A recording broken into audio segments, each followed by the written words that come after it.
Hola, hoy vamos a meternos de lleno en una tecnología que, bueno, suena a futuro, pero que ya está aquí cambiando un montón de cosas. La impresión 3D. Tenemos un material bastante completo, ¿eh? Como un gran resumen que va desde el principio hasta lo último de lo último. Y la idea es esa, ¿no? Sacar lo importante, lo que más sorprende, lo más relevante de este mundo. A ver, ¿qué es esto de la impresión 3D y por qué se habla tanto? Solo para empezar, fijaos, la idea ya salía en la ciencia ficción en 1945. Y si saltamos ahora mismo, pues hace nada se implantó el primer ojo protésico completo hecho así. Tela. Sí, sí, es un salto, tremendo desde esas primeras ideas. A ver, si buscamos una definición más formal, pues hablamos de construir objetos en 3 dimensiones, capa a capa, ¿vale? A partir de un diseño digital. Lo típico es usar un programa de CAD. Y es curioso lo de los nombres, ¿verdad? Fabricación aditiva. Eso suena más técnico, ¿no? Exacto. Es el término industrial, digamos. Pone el foco en que añades material. Justo lo contrario que la fabricación sustractiva de toda la vida, que es quitar material de un bloque. Ya, como esculpir. Impresión 3D es el que usamos todos, el más popular. Eso es. Se popularizó más con las máquinas pequeñas, las de casa, por así decirlo. Pero lo importante aquí es que hemos pasado de usarla solo para hacer prototipos, maquetas rápidas, Que era para lo que se usaba al principio, ¿no? principalmente, sí. Pues hemos pasado de eso a usarla como una tecnología de producción industrial, de verdad, para piezas finales. O sea, piezas que funcionan. Piezas que van en aviones, en coches, o bueno, incluso dentro de una persona, como implantes. Ya no son solo modelos. Vale, vale. Pues, si te parece, vamos un poco para atrás. ¿Cómo se llega hasta aquí? Porque has mencionado la ciencia ficción, pero ¿cuándo empezó de verdad? Pues hubo intentos ya en los 70, a principios de los 80. Alguna patente temprana, ¿eh? Una usaba metal líquido, fíjate. Y en Japón trabajaron con resinas que se endurecían con luz. ¿Y qué pasó? Pues que se quedaron ahí, por falta de presupuesto o porque no le vieron futuro comercial, ¿sabes? Parece que la tecnología iba un poco por delante de su tiempo. Hasta que llegaron, digamos, los nombres clave. ¿Quiénes fueron? Sobre todo dos, en los 80. Por un lado, Chuck Hall. Él patentó la estereolitografía, la SLA, La de la resina líquida. esa misma. Usa luz para solidificar la resina. Y muy importante, creó el formato de archivo STL, que aún hoy se usa un montón. Y fundó 3D Systems. Sacó la primera impresora comercial. Y casi a la vez, ese Scott Crump inventó el FDM, el modelado por deposición fundida. Ah, la típica de filamento de plástico que se derrite, ¿no? Como una pistola de pegamento súper precisa. Se de casi todo lo que vino después. Entendido. SLA para mucho detalle con resinas y FDM con plástico, que es lo más común ahora en plan doméstico. Pero claro, en esa época tener una máquina de estas costaría un dineral, imagino. Totalmente. Cientos de miles de dólares. Era tecnología para empresas grandes, para investigación. Durante los 90 y los 2000, la cosa fue madurando, ¿eh? Se empezó a imprimir con metales, Con metales. ¿Cómo? pues con técnicas como el sinterizado láser SLS o la fusión directa por láser SLM. Básicamente, fundir polvo metálico capa a capa. Surgieron más empresas, más materiales, pero el gran cambio para que llegara más gente fue el código abierto. Hubo proyectos muy importantes, como RepRap, que era una idea genial. Impresoras que podían imprimir algunas de sus propias piezas. ¿En serio? ¿Se autorreplicaban? Parcialmente, sí. Y luego, algo clave, empezaron a caducar las patentes importantes, como la del FDM, en 2009. Claro. Eso lo cambia todo. Si la patente se libera, cualquiera puede usar esa tecnología para hacer y vender sus impresoras. Exacto, y eso provocó una explosión. Un mogollón de startups, los precios empezaron a bajar, pero a bajar de verdad. Y la impresión 3D empezó a verse en talleres, universidades y hasta en casas. Y ya en la década de 2010 me imagino que se consolidó más en la industria. Sí, sobre todo para piezas finales especialmente en metal. El caso de General Electric es, bueno, un ejemplo muy claro. Redujeron cientos de piezas de un motor a unas pocas, impresas. Increíble. Es que no es solo fabricar más eficientemente, es que te permite diseñar de formas completamente nuevas. Y así llegamos a hoy, que puedes comprar una impresora FDM básica por menos de lo que cuesta un móvil. Y vemos noticias como lo del ojo, o casas impresas, o hueso sintético con IA. Parece que esto no para de acelerar. No, no, para nada. Cada vez es más barata, más precisa, más rápida, con más materiales. Es fascinante el recorrido, la verdad. Pero si nos centramos en el ahora, ¿por qué tanto interés? O sea, ¿cuáles son esos beneficios que hacen que esta tecnología esté en todas partes? A ver, hay varios puntos clave. El primero, y para mí el más rompedor, es la libertad de diseño. ¿Qué quieres decir con eso? Pues que te permite crear formas súper complejas, estructuras internas optimizadas, huecas, como si fueran huesos de pájaro, ¿sabes?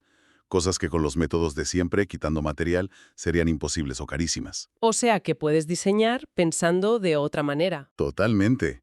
Te abre la mente a nuevas posibilidades. Luego, la rapidez para hacer prototipos. Eso sigue siendo fundamental. Tener una pieza física en horas, probarla, cambiar el diseño, volver a imprimir, eso acelera la innovación una barbaridad. Y la personalización, ¿no? Eso también lo has mencionado. Exacto. La personalización masiva, desde un implante médico hecho a la medida exacta del paciente. Que encaja perfecto. Eso es. Hasta unas zapatillas deportivas adaptadas al pie, a la pisada, es la idea de producir en masa, pero cosas únicas para cada uno. Y hablabas de costes y residuos. Se ahorra de verdad. Lo de los costes, depende. Para series muy cortas o piezas muy complejas, sí puede ser más barato que hacer moldes o mecanizar mucho. Y lo de los residuos, pues como es aditiva, añades material solo donde hace falta. En teoría, desperdicias mucho menos que cuando partes de un bloque y quitas lo que sobra. Que eso, claro, tiene una pinta para el medio ambiente. Potencialmente sí, aunque luego veremos que tiene sus matices. Y otra cosa, facilita reparar cosas. Puedes imprimir esa pieza de repuesto que ya no se fabrica. Vale. O sea, libertad de diseño, prototipos rápidos, personalización, posible ahorro, menos residuos, reparación. No está mal el paquete. Para entenderlo mejor, ¿cómo va el proceso? Desde que tienes la idea hasta el objeto. Pues mira, todo empieza con el modelo 3D, el diseño digital. Lo puedes hacer con un programa de CAD que te da mucha precisión. O escanear algo que ya existe, ¿no? Sí, con un escáner 3D o incluso a partir de fotos, con fotogrametría. Hay varias formas de conseguir ese modelo digital. ¿Y ese archivo qué formato tiene? ¿Dijiste STL antes? El STL sigue siendo el rey, sí, aunque es un formato ya viejuno y tiene sus pegas, ¿eh? Sobre todo si quieres geometrías muy locas o meter información de color, material. Básicamente es como una malla hecha de triangulitos. Ya. Hay formatos más nuevos como AMF que lo mejoran, pero bueno, el STL sigue ahí súper extendido. Vale, tienes el STL. ¿Y ahora qué? Directo a la impresora. Casi. Primero hay que prepararlo. Muchas veces esos archivos tienen pequeños fallos, agujeros, caras que apuntan para donde no deben, hay que repararlos. Ah, vale. Y luego viene un paso crucial, el software slicer o laminador. Este programa coge tu modelo 3D y ¡zas! Lo corta en cientos, miles de capas horizontales finísimas. Como si fueran lonchas. Exacto, como lonchas. Y lo más importante, genera el G-code. El G-code. Las instrucciones para la máquina. Precisamente, es el lenguaje que entiende la impresora. Le dice, muévete aquí, ahora calienta a esta temperatura, echa tanto plástico, ve a esta velocidad. Todo, capa por capa. ¿Y el grosor de esas lonchas define la calidad, no? Define la resolución vertical, sí. Lo normal puede ser 0.1 milímetros, 100 micras, pero puede ser mucho menos, para más detalle. ¿Y cuánto tarda? ¿Horas, días? Pues depende, muchísimo, del tamaño, de lo complejo que sea, de la tecnología que uses, de la calidad que quieras. Puede ser desde media hora para una cosita pequeña hasta varios días para algo grande y detallado. ¿Y cuando por fin acaba la impresora, ya tienes la pieza lista? Que va, casi nunca. Normalmente toca el postprocesado. Primero, quitar la pieza de la base donde se ha impreso. Y luego, quitar los soportes. Los soportes, los andamios esos. Esos mismos. La impresora los crea para sujetar las partes que vuelan, que no tienen nada debajo mientras imprimen. A veces se quitan a mano, como rompiéndolos con cuidado. O se disuelven, ¿no? Si son de otro material. Exacto. Si son de material soluble, pues se meten en un líquido y desaparecen. Y aparte de quitar soportes, ¿se hace algo más? Pues sí, casi siempre. Lijar para que no se noten tanto las líneas de las capas y quede más suave. Pulir, pintar. A veces se usan vapores químicos como acetona para el plástico ABS para alisar la superficie. Anda. Sí, le da un acabado brillante. O incluso un tratamiento térmico, un recocido, para mejorar las propiedades del material, hacerlo más resistente. Vamos, que hay todo un mundo después de darle al botón de imprimir. Entendido. Modelo, reparar, laminar, G-code, imprimir, quitar soportes y acabar. ¿Vale? ¿Y los materiales? ¿Has mencionado plástico, resina, metal? ¿Qué más? Uf, la lista es enorme y no para de crecer. Empezó con plásticos y resinas, pero ahora metales a punta pala, titanio, acero, aluminio, cerámicas técnicas, materiales compuestos con fibra de carbono, materiales flexibles tipo goma, cera para hacer moldes. ¿Y comida? Mencionaste comida. Sí, comida también. Se usa la extrusión para depositar capas de chocolate, masa de pizza, purés. La NASA lo ha investigado mucho pensando en misiones largas. Y ya hay empresas haciendo carne vegetal con texturas fibradas usando impresión 3D. Es flipante la variedad. Y de las tecnologías, hemos hablado de FDM y SLA. ¿Cuáles son las otras importantes? A ver, la norma ISO las agrupa en 7 familias, pero podemos destacar las más comunes. Ya dijimos, extrusión de material, FDM-FF, la del filamento de plástico, la más extendida.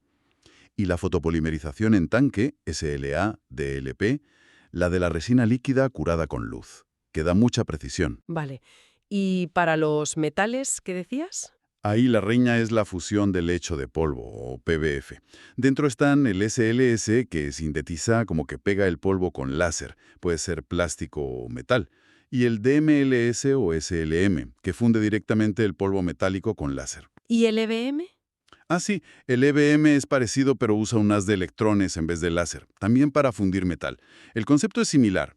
Una capa fina de polvo y la energía, láser o electrones, funde solo donde coca, capa a capa. HP tiene una tecnología propia, Multijet Fusion, MJF, que usa unos agentes químicos para definir dónde se funde el polvo. Suena potente, muy industrial. ¿Alguna más así destacable? Pues sí, la inyección de material jetting. Imagina una impresora de tinta, pero en vez de tinta echa gotitas minúsculas de resina líquida u otros materiales que se curan al instante con luz UV. Anda. ¿Y eso para qué sirve? Pues permite mezclar materiales o colores en la misma pieza, con una precisión brutal.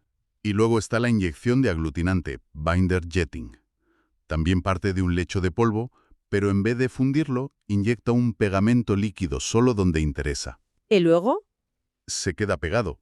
Necesita un paso extra después, como meterlo en un horno para que se endurezca bien, sinterizar o infiltrarlo con otro material. Una ventaja es que puede imprimir a todo color fácilmente. O sea que hay una técnica para casi todo. Con todo esto, las aplicaciones deben ser infinitas. ¿Dónde se está usando más? ¿Dónde marca la diferencia? Pues en un montón de sitios. En la industria para prototipos sigue siendo el rey, pero cada vez más para hacer herramientas a medida súper rápido o piezas finales directamente. Aeroespacial y coches, ¿no? Uf, hay muchísimo. Porque permite hacer piezas más ligeras pero igual de resistentes, con formas optimizadas que ahorran peso y combustible. Hemos visto piezas de turbinas, partes de supercoches como Koenigsegg, o incluso coches casi enteros impresos, como el Strati. ¿Y la salud? Ahí decías que el impacto era tremendo. Sí, yo creo que es de los campos donde más se está revolucionando. Primero los modelos anatómicos.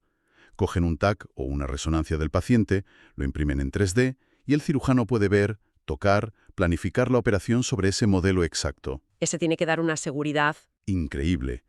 Y luego los implantes a medida, de cráneo, de cadera, de rodilla, hechos específicamente para esa persona. O las guías quirúrgicas, plantillas que se colocan sobre el hueso y guían al cirujano para cortar o poner tornillos justo en el sitio perfecto. Milimétrico. Exacto. Y bueno, en los audífonos casi todos se hacen a medida con impresión 3D. Y en el dentista, coronas, puentes, los alineadores transparentes, todo eso usa impresión 3D masivamente. ¿Y la bioimpresión esa que comentabas? Esa es la frontera, ¿no? Usar biotintas con células vivas para crear tejidos.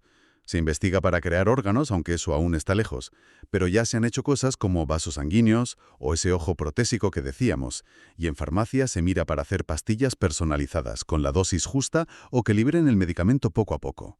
Es alucinante. Más aplicaciones así, llamativas. Pues mira, en moda, desde zapatillos deportivas a medida hasta vestidos de alta costura con formas imposibles. En comida lo que hablamos, pasta, chocolate, carne vegetal. En cultura, para copiar piezas de museo muy frágiles o reconstruir cosas que se han perdido. Qué bueno. Sí. En arquitectura, para maquetas súper detalladas o incluso partes de edificios, como ese puente de metal impreso en Ámsterdam. Y no podemos olvidar a toda la gente, los makers, los aficionados, que la usan para arreglar cosas en casa, para inventar, para sus hobbies. Hay una comunidad enorme. Claro, tanta facilidad para crear cosas, eso tiene que traer cola a nivel legal y ético, ¿no? ¿Qué pasa con la propiedad intelectual? Si puedo escanear algo y copiarlo. ¿Y las patentes? El copyright. Es un lío importante y la ley todavía está un poco adaptándose. Compartir el archivo digital de algo protegido, pues sí, puede ser ilegal. Pero perseguirlo es complicado, sobre todo si es para uso personal o entre países. Y luego está la diferencia entre copiar un diseño porque es bonito, copyright, o porque funciona de una manera, patente. No es fácil. Y el tema de las armas impresas, que siempre sale. Sí, claro, es un tema muy controvertido. La posibilidad de fabricar armas en casa con una impresora 3D a partir de archivos descargados, pues ha generado mucha preocupación y debate, sobre todo en Estados Unidos. Es un desafío para el control de armas, porque es más fácil controlar un arma física que un archivo digital que puede viajar por Internet. Aquí solo contamos lo que se debate, las distintas posturas y más. Me imagino que en sitios como la aviación la regulación será súper estricta. No puedes poner cualquier pieza impresa en un avión. No, claro que no, para nada. Cualquier pieza impresa que vaya a volar tiene que pasar unos controles de calidad y una certificación tremendos, igual que una pieza hecha por métodos tradicionales. Ya hay normas ISO y ASTM específicas para esto, para asegurar que las piezas son seguras y fiables. Y hablando de seguridad, ¿es seguro tener una impresora 3D en casa o en la oficina? A ver, hay que tener ciertas precauciones. Cuando calientas plásticos, sobre todo en las FDM, se liberan partículas muy pequeñas y gases, los VOCs. Si no ventilas bien, a la larga, podrían no ser buenos para la salud. ¿Ya? Luego están los riesgos físicos. Te puedes quemar con la boquilla caliente o pillarte los dedos con las partes que se mueven. En algunas industriales hay láseres potentes, pero suelen estar muy protegidas. Y bueno, la seguridad eléctrica en las más baratas a veces deja un poco que desear. Hay que ser consciente y tomar medidas. Todo esto nos lleva a pensar ya en el impacto a gran escala, ¿no? Social, ambiental. ¿De verdad está cambiando cómo producimos, cómo consumimos? Pues hay quien dice que sí, que esto podría ser como una nueva revolución industrial, que la fabricación se vuelva más local, más distribuida, quizás yendo un poco en contra de la globalización pura y dura. ¿Cómo? Pues permitiendo que pequeñas empresas o incluso comunidades puedan fabricar sus propias cosas, soluciones a medida, reparar objetos, como ese ejemplo que dabas de la impresora en las Islas Juan Fernández, para que las mujeres pudieran hacer reparaciones. Suena bien, pero ¿y los contras? ¿El empleo? Esa es la gran pregunta. La automatización que trae esto, si la juntas con robots e inteligencia artificial, pues sí puede quitar puestos de trabajo. Y no solo manuales, también tareas de diseño o de ingeniería que sean más repetitivas. Economistas como Summers o Spence avisan de que hay que adaptarse, que el futuro va más por el lado del capital digital, de las ideas. Y luego está el tema de la propiedad intelectual, que decíamos, que se complica. ¿Y el planeta? Dijimos que genera menos residuos, pero siempre es más verde. Pues tiene sus luces y sus sombras. Por un lado, sí. En principio, al añadir material solo donde hace falta, ahorras material y la energía asociada a producirlo. Si fabricas cerca de donde se necesita, ahorras transporte. Y si haces piezas más ligeras, como en los aviones, pues consumen menos. El ejemplo ese del 63% de ahorro de energía y CO2. Exacto. Esos son los puntos a favor, que son importantes. ¿Y las sombras? Lo malo. Pues que el proceso de imprimir en sí, sobre todo los que usan láseres o mucho calor, consume bastante energía. Y no todos los materiales o los residuos que se generan son fáciles de reciclar. Por ejemplo, el polvo metálico que sobra en una impresión a veces no se puede volver a usar para piezas críticas. Ah, vale. Así que, aunque el potencial ecológico está ahí, para que sea realmente más sostenible que lo tradicional, hay que trabajar en optimizar los procesos, usar materiales reciclados o de origen biológico, gestionar bien los residuos. Ya se está haciendo, usar plástico de botellas recicladas o hacer polvo metálico a partir de chatarra. La verdad es que hemos tocado un montón de palos, desde esas ideas casi de ciencia ficción hasta una tecnología súper compleja, súper versátil, que no para de cambiar. Una herramienta que, bueno, redefine cómo diseñamos, cómo hacemos las cosas, cómo las reparamos y cómo las personalizamos, con efectos en casi todo. Exacto. Hemos visto cómo puede, digamos, democratizar la creación, desde cosas para divertirse hasta piezas críticas para la salud o la industria. Y eso, claro, nos deja pensando. A ver, si esta capacidad de crear casi cualquier cosa, casi en cualquier sitio, sigue creciendo y haciéndose más fácil para todos, ¿cómo puede cambiar nuestra relación con las cosas? Con la propiedad, incluso con la idea de que las cosas son escasas. O viéndolo desde la responsabilidad, ahora que podemos imprimir comida, órganos en el futuro, piezas clave, ¿dónde ponemos los límites? ¿Cómo gestionamos este poder entre todos? Son preguntas potentes. Desde luego, preguntas muy importantes para darle una vuelta. Pues muchas gracias por acompañarnos en este análisis a fondo del mundo de la impresión 3D. Hasta la próxima.